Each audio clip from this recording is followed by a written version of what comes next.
Venezuela atraviesa su noche oscura del alma. Desde hace mucho tiempo, la oscuridad es simplemente la ausencia de luz. Para disipar la oscuridad, necesitamos hacer brillar la luz de la conciencia en los aspectos oscuros e inconscientes de nuestro ser, que a veces ni siquiera somos conscientes de que existen.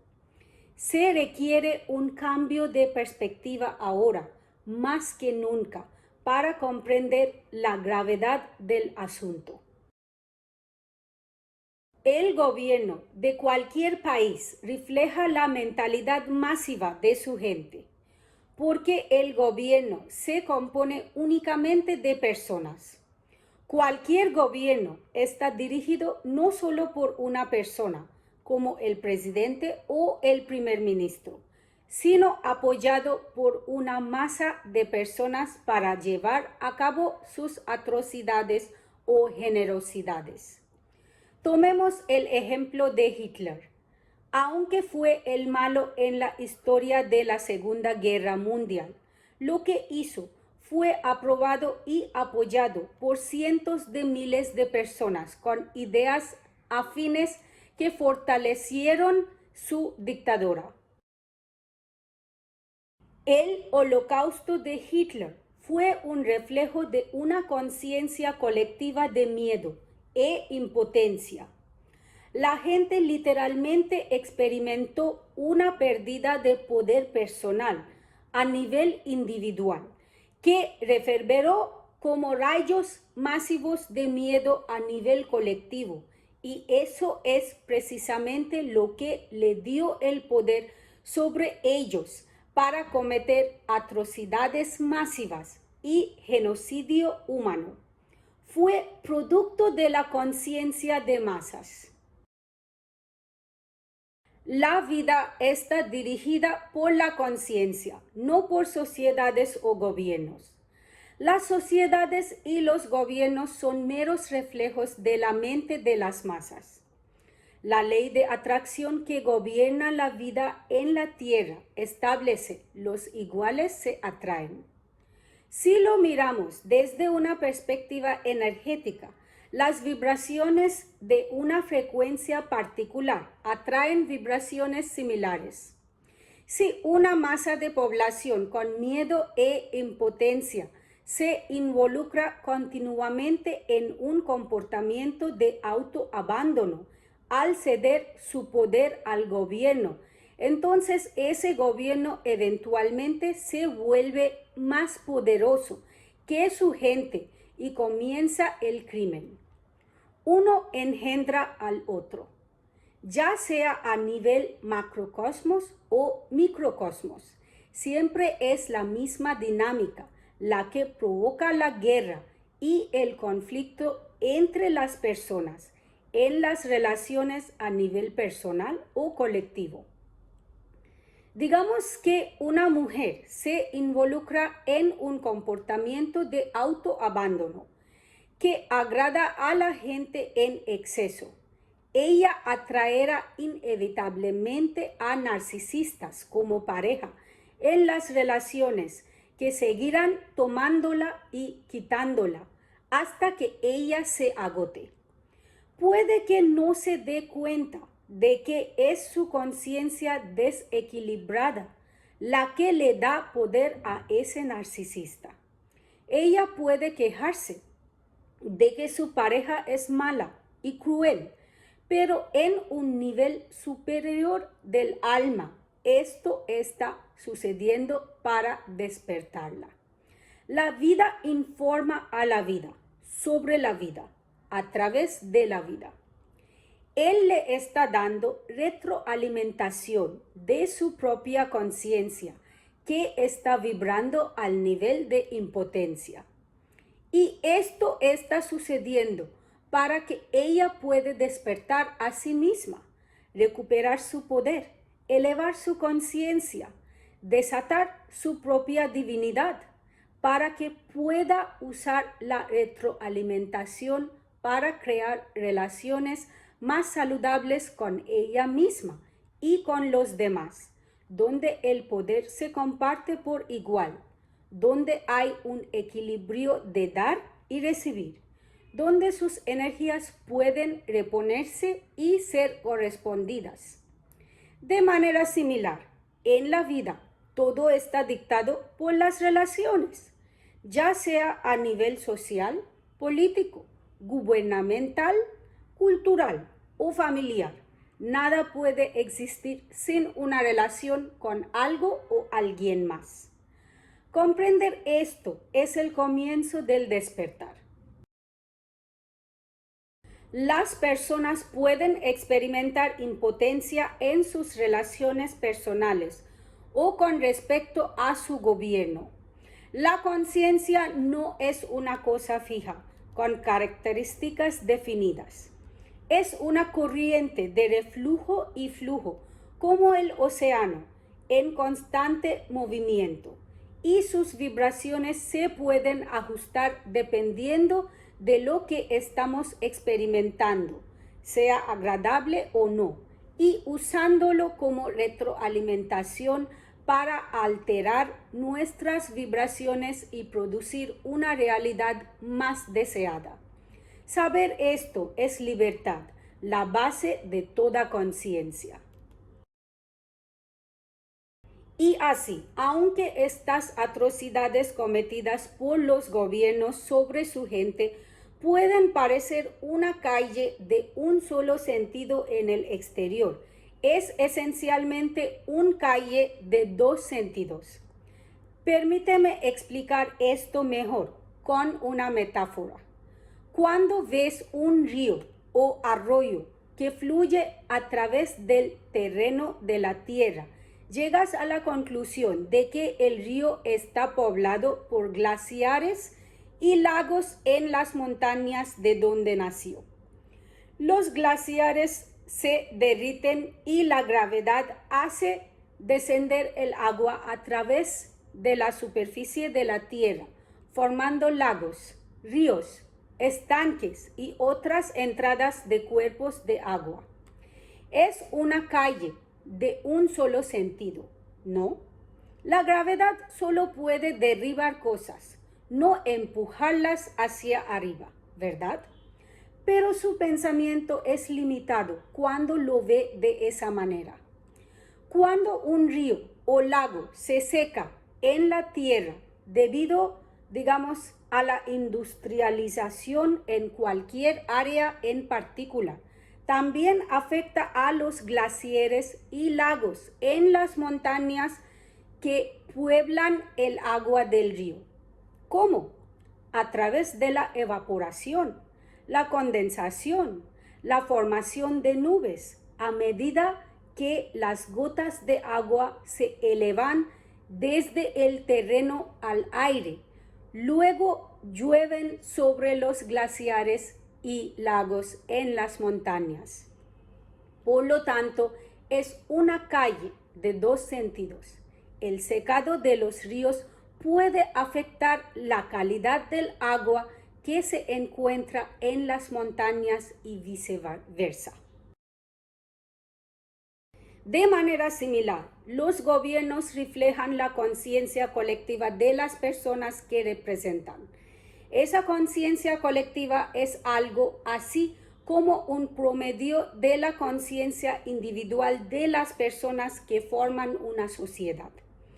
La conciencia colectiva o de masas puede ser más alta o más baja que la conciencia de cualquier individuo en particular, dependiendo de cuánto haya evolucionado. Y esa es una variable. De ahí que haya esperanza. Empoderar a cualquier nación está en manos de su gente.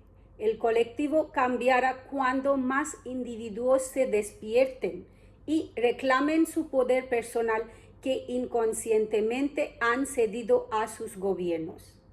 Y créame, es un número menor de lo que imagina. Para alcanzar una masa crítica, no es necesario que el 90% de la gente cambie. ni siquiera el 50%.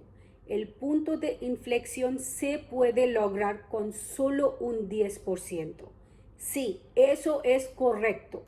Cuando el 10% de la población tiene una creencia inquebrantable, la mayoría de la sociedad finalmente la adoptará. Ese es el punto donde se alcanza el umbral. Si el 10% de los habitantes se despierta, puede cambiar toda la construcción del país. Según Malcolm Gladwell, el punto de inflexión es ese momento mágico en el que una idea, tendencia o comportamiento social cruza un umbral, se inclina y se propaga como la pólvora. Piénselo de esta manera. Solo se necesita una persona enferma para comenzar una epidemia de gripe. Y así, cuando tan solo el 10% de las personas a nivel individual elevan su conciencia, eventualmente se reflejará en la mente de las masas, también conocida como el gobierno. Entonces, ¿cómo puede la gente jugar un papel en el cambio de gobierno? Al empoderarse a nivel individual y esencialmente hablando, sin ceder su poder personal, ya sea en su relación entre ellos o con su gobierno, en el trabajo que hacen, en los estilos de vida que llevan, en la programación que creen, etc. ¿Y cómo pueden las personas empoderarse a nivel personal? Bueno, esta es la parte complicada, porque puede haber muchos sistemas de creencias, condicionamientos culturales, patrones sociales que están saboteando los esfuerzos del individuo. Déjame explicar. Cuando viví en Venezuela en 2009, sentí este desempoderamiento colectivo a un nivel masivo. He cambiado tantos países y lugares en mi corta vida que ahora puedo sentir la energía colectiva de cualquier país a los pocos días de vivir ahí. De niña siempre me fascinó ese nombre exótico, Venezuela. Poco sabía entonces que algún día aterrizaría en ese mismo país. Pero Venezuela no se parece en nada a lo que había imaginado. Desde el momento en que puse un pie ahí, me invadió el miedo. Las historias de crímenes, violencia, drogas, asesinatos, secuestros, robos, violaciones, estaban por todas partes. Todos los que conocí me contaron diferentes versiones de la misma historia, sobre lo peligroso que era el lugar. Deberías haberte ido a Colombia, me decían algunos. Profe, ¿por qué diablos eligió venir a un país como Venezuela? Trabajé ahí como maestra de inglés en una pasantía en el extranjero y mis alumnos a menudo me hacían esas preguntas. No sé por qué fui ahí, pero me pareció que nadie se sentía seguro en su propio país. No fue culpa suya. Todos estaban absortos en el mismo miedo de perder la vida a manos de un extraño con una pistola. Eso es todo lo que se necesitó para subyugar a la gente. Simplemente muestre un arma y tendrá poder. Incluso si tiene más miedo que ellos, usted controla, porque el miedo a la muerte puede ser tan real. Y unos obtusos con armas de fuego habían logrado apoderarse del terror de toda una nación. Venezuela es uno de los países más hermosos que he visto en mi vida. Pero fue difícil encontrar un civil de clase media dando un agradable paseo nocturno por las calles de Maracaibo donde yo vivía. Todos los que conocí solo me dijeron lo inseguro que era el país. En broma lo llamé las 3C: crimen, clima, Chávez. Maracaibo estaba muy caliente. Entonces la gente se quejó del crimen o del clima o del presidente Chávez. Aunque a la gente no le gustó la situación, no sabían cómo cambiarla. Parecía que el régimen de Chávez nunca terminaría. Mis estudiantes me dijeron que las elecciones estaban amañadas y que sería imposible tener un gobierno diferente hasta que Chávez muriera. Bueno, me había ido de Venezuela después de 2 años ahí y me mudé a Costa Rica en otra pasantía, cuando un día un estudiante venezolano de mi clase me dijo que no podría escribir los exámenes mientras viajaba a su país para votar. ¿Por qué? ¿Chávez está muerto? Pregunté en broma. Sí, profesora, Jesús respondió.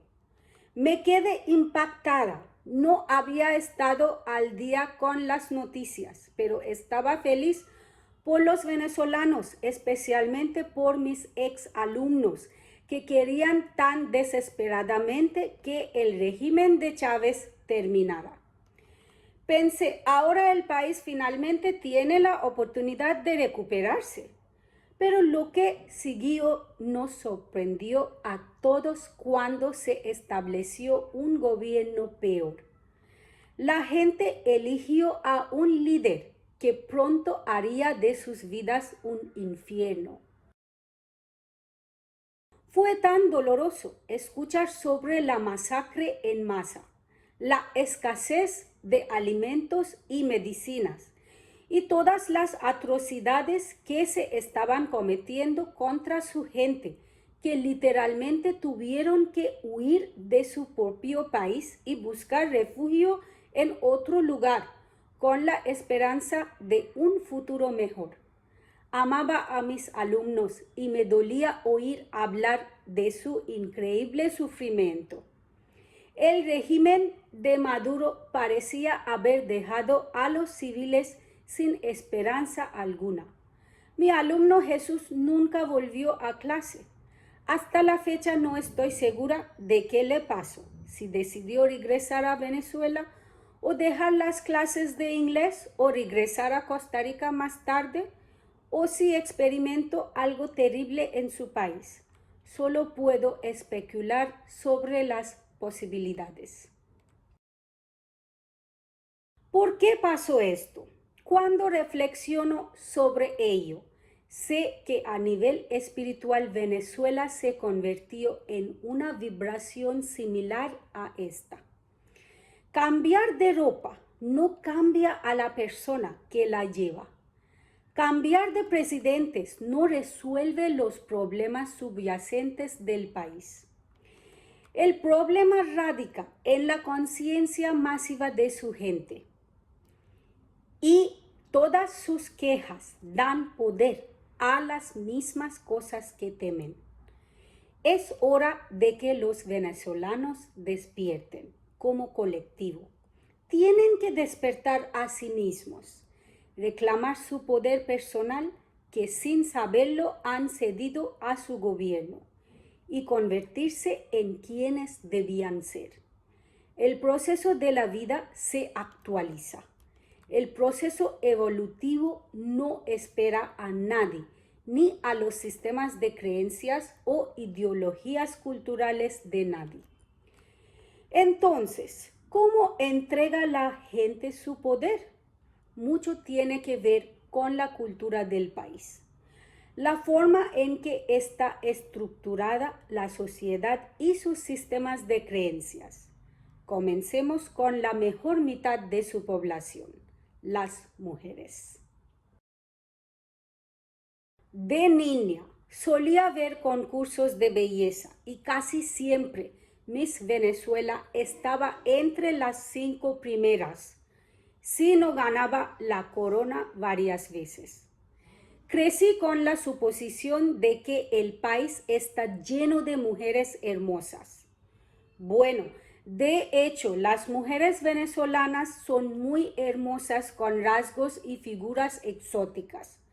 Pero lo que me fue revelado cuando estuve en el país me dejó conmocionada por toda una cultura sumida en tanta disfunción, desempoderamiento y condicionamiento debilitante, que es francamente una locura. Cuando fui a comprar ropa ahí, me horroricé al ver estos maniquíes de tamaño más grande que el real, con figuras exageradas que reflejaban los parámetros de belleza para las jóvenes del país. Cada adolescente que crece quiere lograr esas estadísticas porque no se siente adecuada en sus propios activos. No estoy exagerando aquí cuando les digo que cada segunda chica en la calle tiene un implante mamario o alguna otra forma de corrección de figura y rasgos, ya sea mediante cirugía plástica, liposucción, cuerpos tallados con láser, etc. A menudo se lo regala a sus propios padres en su 15 aniversario de cumpleaños, llamado quinceañera, al pasar a la edad adulta, o más precisamente a la edad madura de mujer. Me asombró ver a una nación entera arrasada por una cultura de insuficiencia y lavado de cerebro. Es tan desenfrenado que la gente habla de sus cirugías abiertamente y con orgullo. Incluso los hogares de bajos ingresos, como las empleadas domésticas, priorizan la cirugía sobre los gastos del hogar. Aumenta su autoestima, dicen, en una sociedad que ni siquiera tiene idea de lo que significa esa palabra. Es una lástima que las mujeres tengan que descuartizar sus propios cuerpos para sentirse adecuadas. Lamentablemente, la vida ha llegado a este estado en el que la gente ha comenzado a amar el plástico. Peor aún, su autoestima se deriva del plástico. Ahora podría preguntarse, ¿qué tiene que ver las mujeres que se someten a cirugía estética con el gobierno disfuncional de la nación? Pues todo. Piénsalo. ¿Qué les están enseñando esas mujeres a sus hijos? ¿Qué están aprendiendo sus hijos sobre el género femenino? ¿Qué está aprendiendo una hija? ¿Que ella no es suficiente? ¿Que su cuerpo no es lo suficientemente bueno? ¿Que tiene que pasar por el quirófano, implantar objetos artificiales dentro de su cuerpo a riesgo de su propia vida para sentirse bien consigo misma o ser suficiente para un hombre? ¿Cuál es la calidad de esa relación? Existe una verdadera profundidad, vinculación e intimidad en tales conexiones, o se basa simplemente en que tan bien se forma su cuerpo. ¿Cómo se distribuye el poder en tales relaciones? ¿Cuál es la dinámica energética de la conciencia masculino-femenino que se desarrolla a un nivel macro? ¿Qué tipo de generación está produciendo? ¿Qué sistemas de creencias está creando esto? ¿Qué sentimientos internos impulsan a una joven a hacerse tales cosas? ¿A qué nivel de conciencia está sucediendo esto?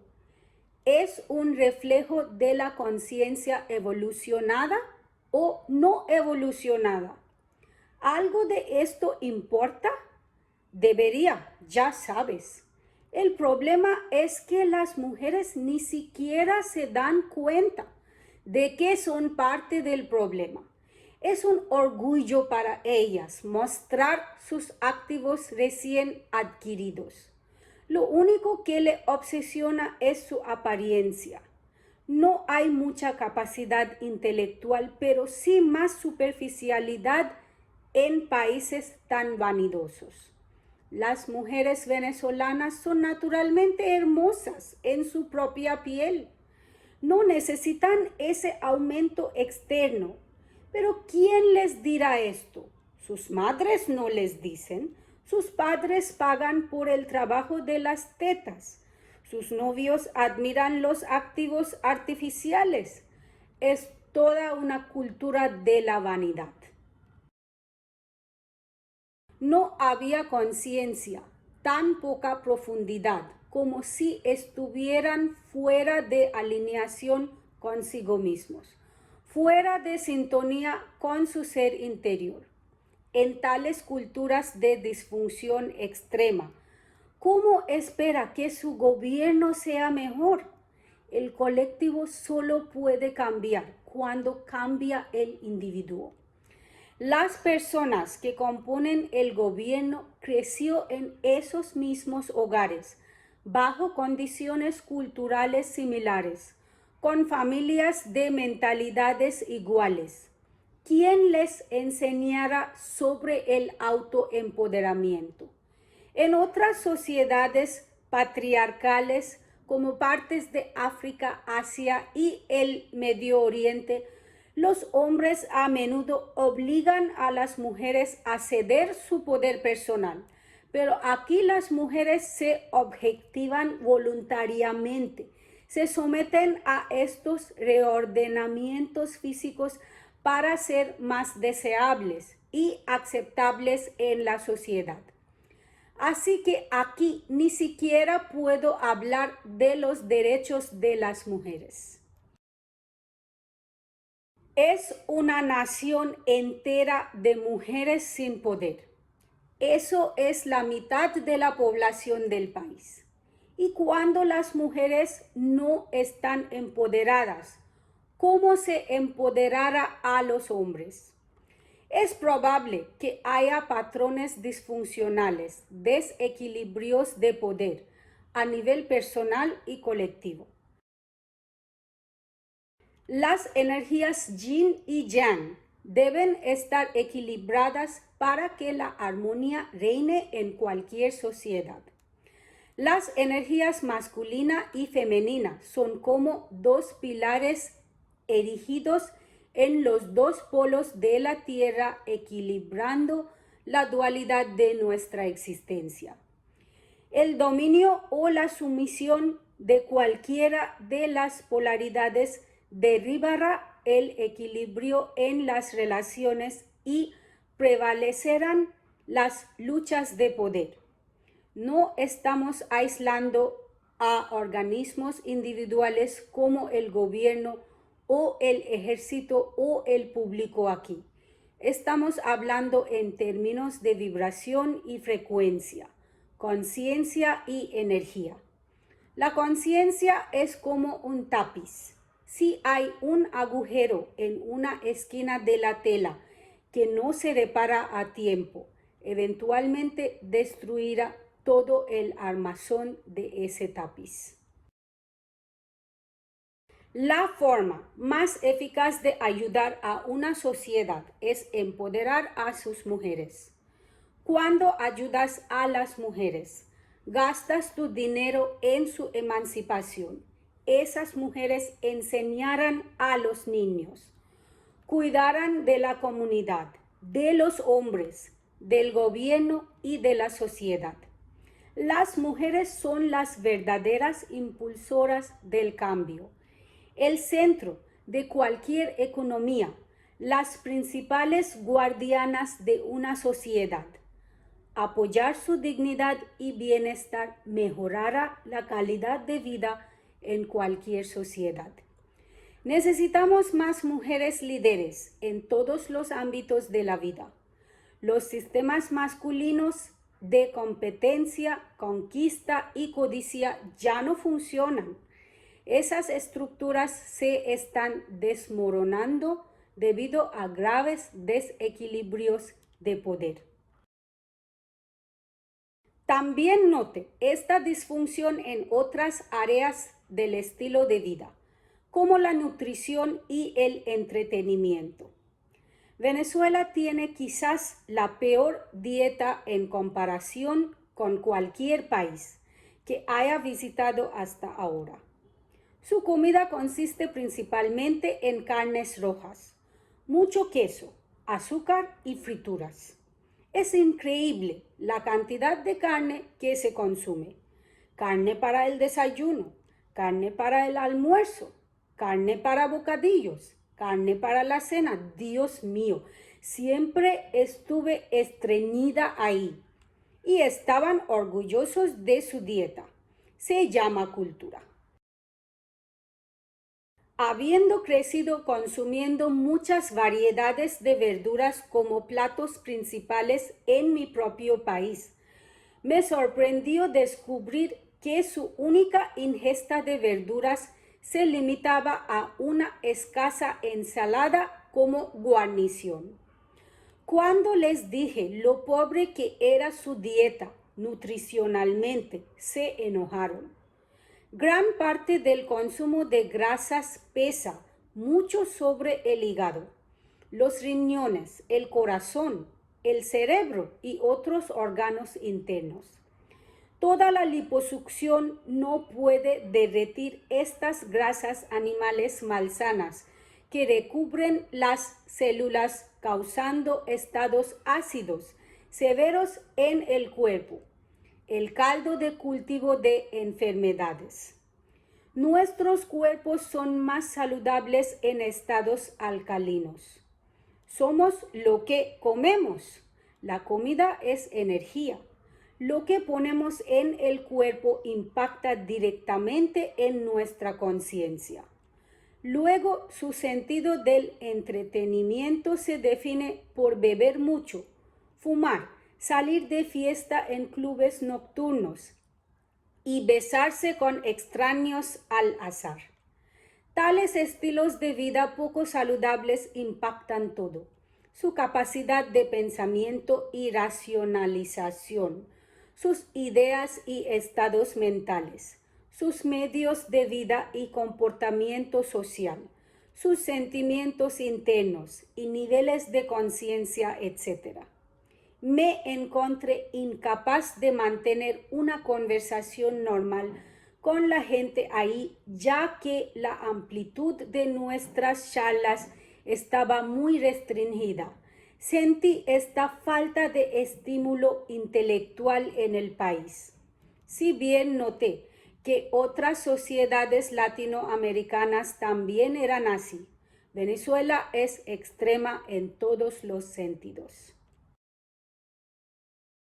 Simplemente estoy haciendo observaciones para resaltar los problemas, sin emitir juicios o críticas aquí. Venezuela es un país hermoso, con gente tan exótica, y sin embargo su conciencia colectiva refleja tanta disfunción. Si bien la gente es hermosa con corazones magnánimos y espíritus bondadosos, eso no es suficiente para crear una sociedad saludable. Una sociedad sana se nutre de personas sanas con hábitos, prácticas, culturas, creencias y mentalidades saludables. Dicho esto, debo admitir que conocí a algunas de las personas más interesantes durante mi tiempo ahí, con niveles muy altos de conciencia individual. Hay áreas en el país como las tierras altas de la Gran Sabana, la cercana ciudad de Santa Elena, las selvas tropicales de Canaima en medio de las selvas amazónicas, las playas y montañas vírgenes y otros lugares con vórtices de energía que pueden recargar y rejuvenecer a cualquiera, elevando sus vibraciones instantáneamente. Estoy segura de que hay muchos chamanes trabajando para elevar la energía colectiva del país. Una vez más, puede preguntar, ¿Qué tiene que ver la comida y el estilo de vida con el gobierno? La conexión no es obvia al principio, pero ¿recuerdas la metáfora del río discutida anteriormente? Todo está conectado. Una gota de agua en tu cuerpo hoy podría haber sido el río ayer, el glaciar el día anterior o la nube que llovió el día anterior. El gobierno actual solo refleja una disfunción colectiva en muchos niveles. Esta no es solo una crisis económica, sino también espiritual.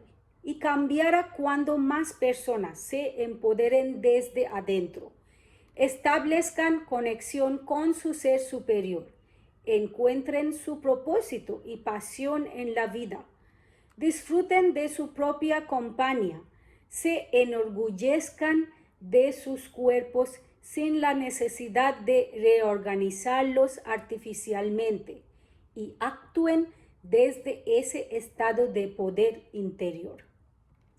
Cuando más personas se empoderan de esta manera, puede alcanzar la masa crítica, el umbral en el que se produce el cambio. La gente ya ha comenzado a recuperar su poder de muchas maneras, a través de continuas protestas, marchas y manifestaciones a lo largo de los años con la oposición, tratando de derrocar al gobierno.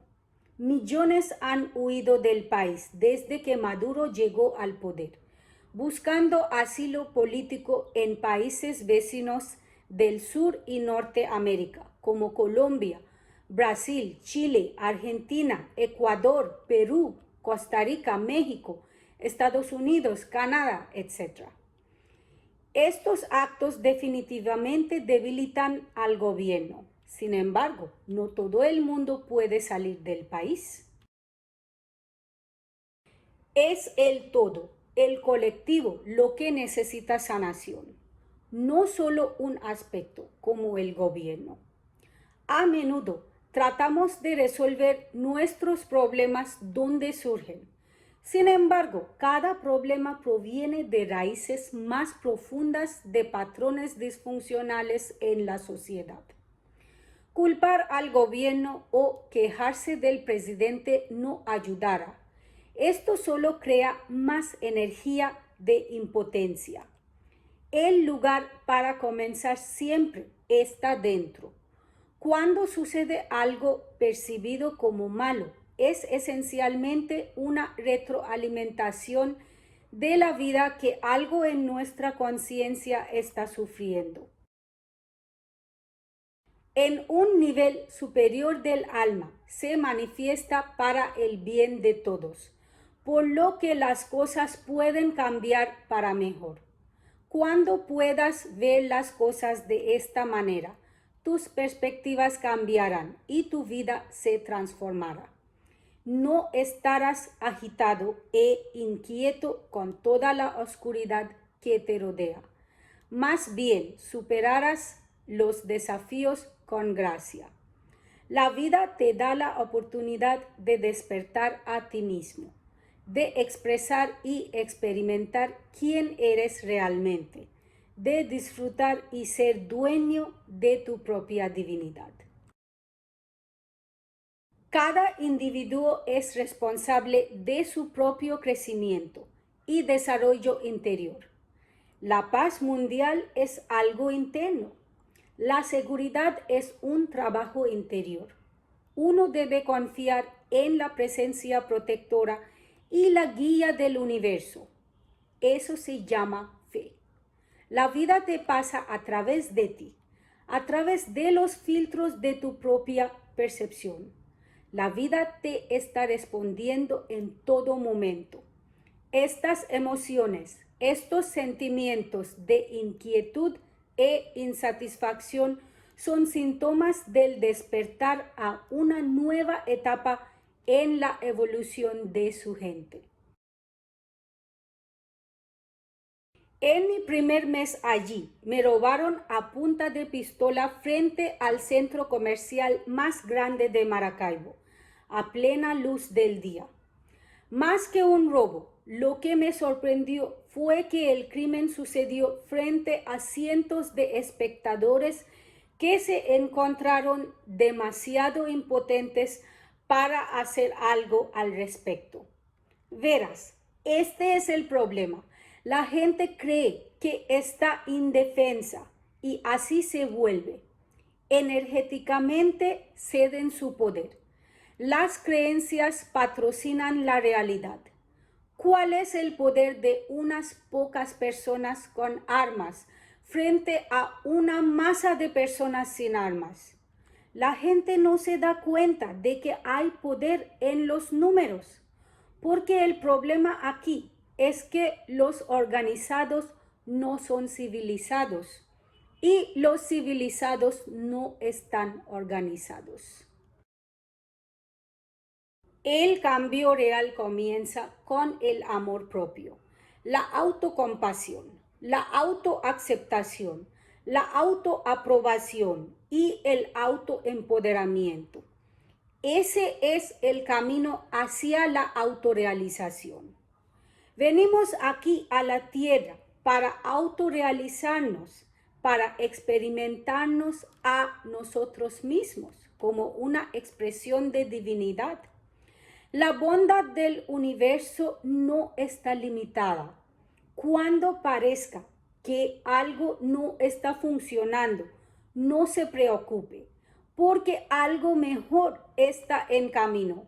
Es hora de que los venezolanos recuperen su poder. Primero empoderándose desde adentro, aprendiendo a amarse por lo que son y no por lo que la sociedad quiere que sean, y haciendo todas sus elecciones de vida desde ese espacio de amor propio. Cuando más personas hayan hecho este trabajo interno y hayan elevado su conciencia a nivel individual, habrá alcanzado el 10% para efectuar cambios en el país y en su gobierno. Este es un llamado para que los civiles se empoderen y evolucionen. La opresión los está despertando a su propio poder y el crecimiento está ocurriendo a un nivel espiritual, de forma lenta pero segura. Los grandes cambios no ocurren de la noche a la mañana. Es durante nuestros tiempos más oscuros cuando más crecemos. El sufrimiento es la forma más rápida de despertar, de alcanzar la iluminación. Te abre, te hace desarrollar compasión o compasión por el prójimo, la capacidad de sentir el dolor y el sufrimiento de otro. Nos hace mejores humanos, nos hace conscientes del hecho de que no estamos separados. Somos una especie interconectada. Este es el despertar del pueblo venezolano, un viaje interior para recuperar lo suyo. Cuando más personas se den cuenta de su poder, las cosas cambiarán. Y entonces el gobierno también reflejará ese elevado estado de conciencia, pero hasta entonces se perderán vidas, se destruirán los medios de subsistencia, las masacres continuarán, los sistemas de creencias se purgarán antes de que el colectivo despierte. Como una tormenta destruye todo a su paso, casas destrozadas, edificios dañados, carreteras inundadas, enormes estructuras derribadas, no sin antes lavar la suciedad y los escombros, mientras una inusual calma desciende sobre el lugar, dejándolo rejuvenecido y renovado, como si renaciera.